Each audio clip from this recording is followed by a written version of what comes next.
Vampire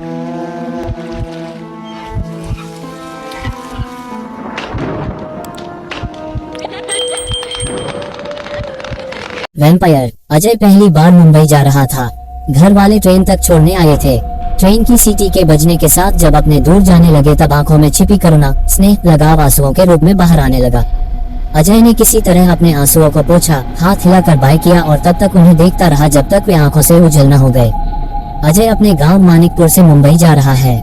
उसको एक government college में ग्रेजुएशन की पढ़ाई पढ़ने का मौका मिला था।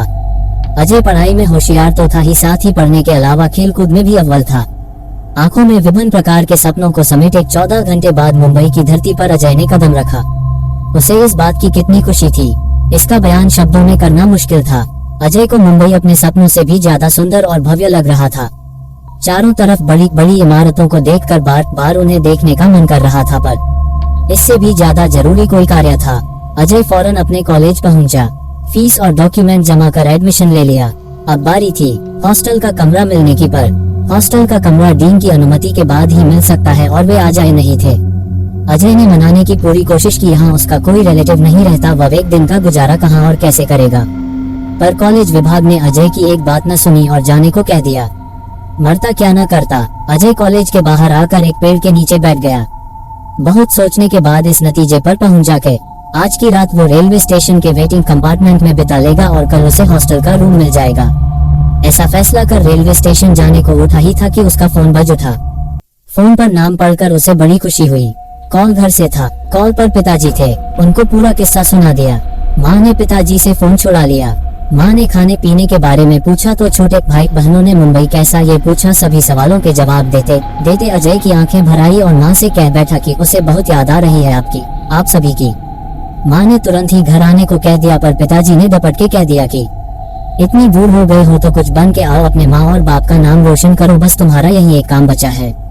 इतने में उसकी बहन बोल पड़ी, भैया एक काम और भी है, मुझको परी जैसी एक भाभी चाहिए।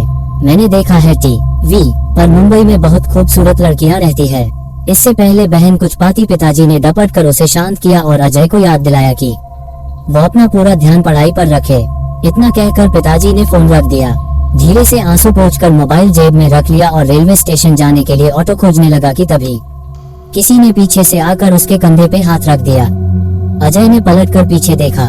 उसी के उम्र का एक अनजान शख्स उसको देख रहा था। बात उसी शख्स ने शुरू की। उसने बताया कि उसका नाम हर्षित है और वो सीनियर है और उसने अजय की सारी बातें सुन ली है और अब वो चाहता है कि अजय आज की एक रात उसके साथ बिताए उसके रूम पर। पहले तो अजय ने मना किया, पर हर्षित के जोर देने पर खुद को रोक नहीं पाया और न चाहते हुए भी उसके रूम पर जाने को तैयार हो गया। दोनों ने ऑटो पकड़ी और कुछ ही मिनटों में अपने गंतव्य स्थान पर पहुंच गए। हर्षित ने किराया दिया और आगे बढ़कर अजय को अपने पीछे आने को कहा। -3 मंजिला इस मकान में सबसे ऊपरी मंजिल पर बने इकलौते कमरे के सामने हर्षित खड़ा हुआ। अजय ने ध्यान से चारों तरफ देखना शुरू किया। कमरे के सामने खुला हुआ छत, कमरे के बगल से सीढ़ी बनी हुई है जो कमरे के ऊपर बने एक और छत पर ले जाती है।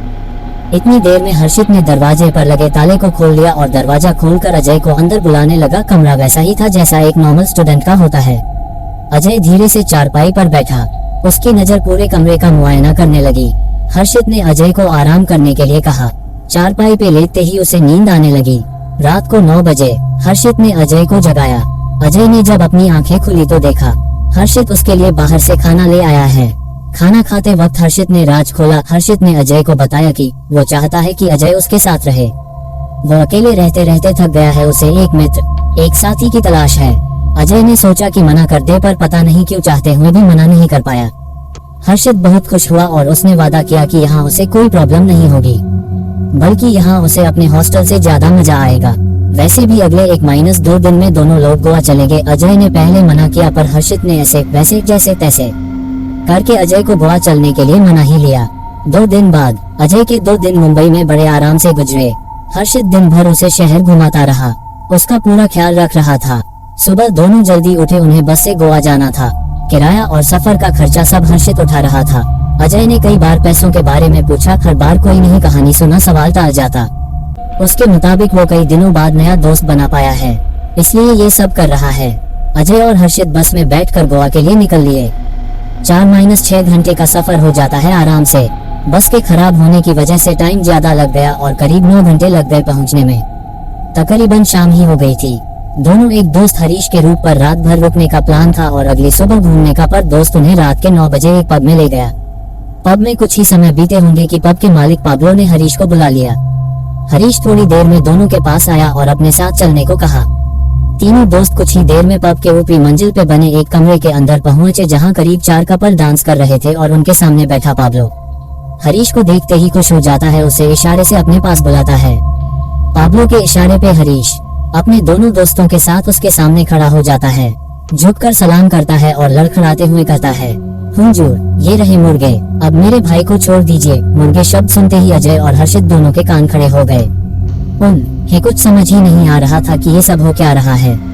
पाब्लो ने ऊपर से नीचे तक हर्षित और अजय को देखा और हल्की हल्की आवाज निकाली। अपने एक गार्ड को इशारा किया। पाब्लो के पीछे से एक गार्ड आया, उसने दोनों हर्षित और अभय के हाथ पैर बांधकर एक कुर्सी पर बैठा दिया।